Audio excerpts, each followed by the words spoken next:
Most of us have a friend, always confident, not afraid of any challenge. They always walk with confidence, as if they had been graced on the table for this, from birth. But when we get into Stoic philosophy, we can have a deeper understanding of self-confidence. Stoic philosophers see what true self-confidence is. Let's clear this up together. In today's video, confidence, a commonly used term. It's rooted deep within our souls. It's not an outer shell that we put on to display. It's rather the nature of who we are. And if there's a group of people really captures the essence of self-confidence, then those are the Stoics. Approach. The confidence of the Stoics. There is also a deep connection with their understanding of the universe. They believe that everything is interwoven in a predetermined order, a concept called fate. This knowledge gave them confidence. If everything is predetermined, our role is not to resist. It's about understanding and acting in harmony with this natural order. For the Stoics, confidence is not about showing attraction or show dominance. It's a silent guarantee. It comes from self-knowledge and the natural order of things. Take the example of Thus, born a slave. He later became one of the philosophers, the most famous Stoic, even in the face of life's adversities.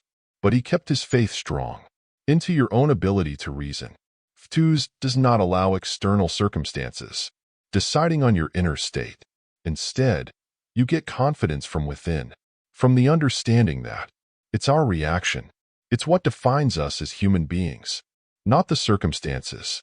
Another living embodiment of self-confidence, according to Stoicism, was Seneca. His life. It's not that there are no injustices or challenges, had to face exile, and then they're forced to end their lives. However, his works show a man who has a deep belief in religion. My own when faced with exile. Instead of looking at me in despair, Seneca used his time to write and study. You see, every challenge is an opportunity to reflect and grow. Seneca's letters to his friends, Lucilius, is a testament to this. He wrote about the impermanence of life, the madness of the pursuit of fame, and the importance of self-awareness. Every letter is a lesson in how to live confidently amidst the uncertainties of life. You may be wondering, how did the Stoics you have such solid confidence again? They start by understanding that confidence is not about having all the answers. It's okay not knowing the answer.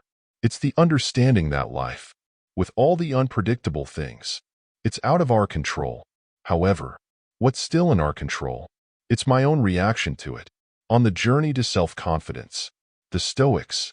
I often think about death. Sounds counterintuitive, but Murdo Mori, a reflection on death. They strengthen their faith by how often to remind yourself about the ephemeral nature of life. They become more courageous. Make the most of every moment. Roman emperor and Stoic philosopher had to face the war, disease, and personal loss. However, his personal notes, that's what we call meditation today. It's taken a deeper look of a human mind. Despite the chaotic world around us, remain calm and confident. He wrote that you have control over your mind. It's not external events. Realize this, and you will find strength. Most of you already know. The Stoics. We value nature very much. They see nature as a teacher. Give us lessons about resilience. Grow and change. For example, tall trees. It's not because they're actively against the wind and rain. It's because they bend and wobble in the wind, demonstrating flexibility and strength. Such observations are metaphorical. That's where the divergence came from. Build confidence in them. It's about simulating self-confidence. It's about Stoicism. They require us to change. Change your point of view. Instead of seeing confidence as a trait that some people have and others lack, we should see it as a muscle. And just like any muscle, it requires practice and consistent reflexes to enhance. The Stoics have done this through writing a daily diary, meditation, and engage in crititis-type conversations. Another lesson from the Stoics. It's about avoiding recognition from the outside. While society, they often equate confidence with praise and achievements. The Stoics believe in internal confirmation. They understand that it's about seeking praise from the outside.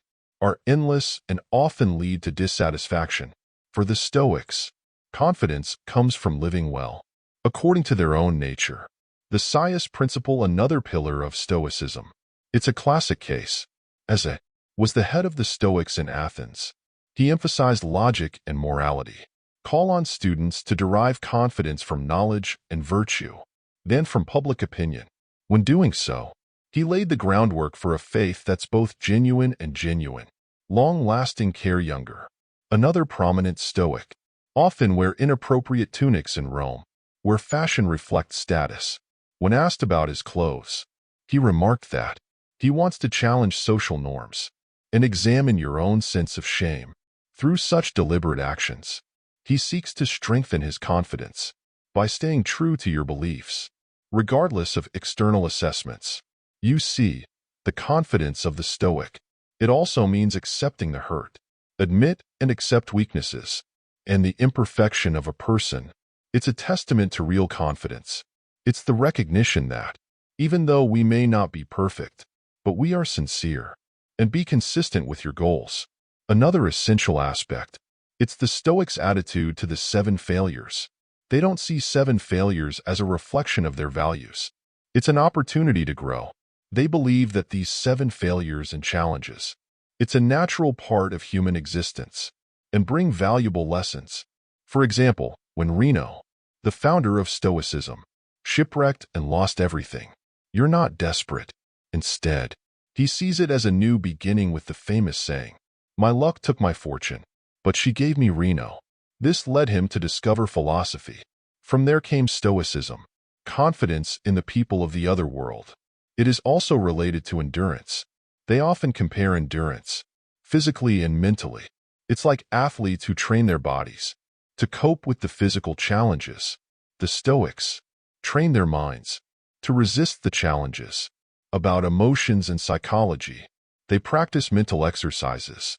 It's called Premier Dedicin Marum, forethought of evil things.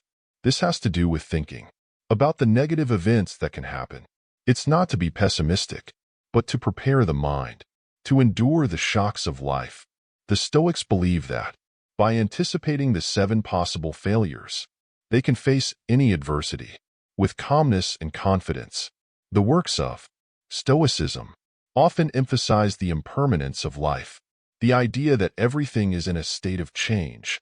Understand and accept. This is considered a source of confidence.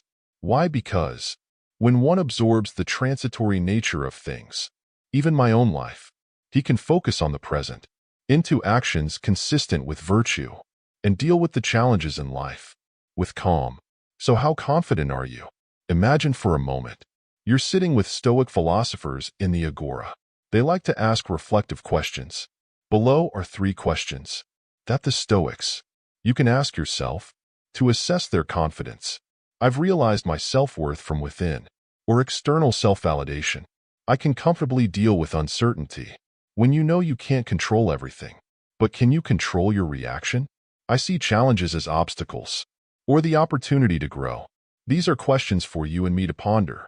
To ponder the teachings of Stoicism, let us remember that the self-believing doesn't mean being infallible or can't be moved. It's about having a deep understanding of yourself, accept the changes of life, and get power from principle and our beliefs. Stoic self-confidence.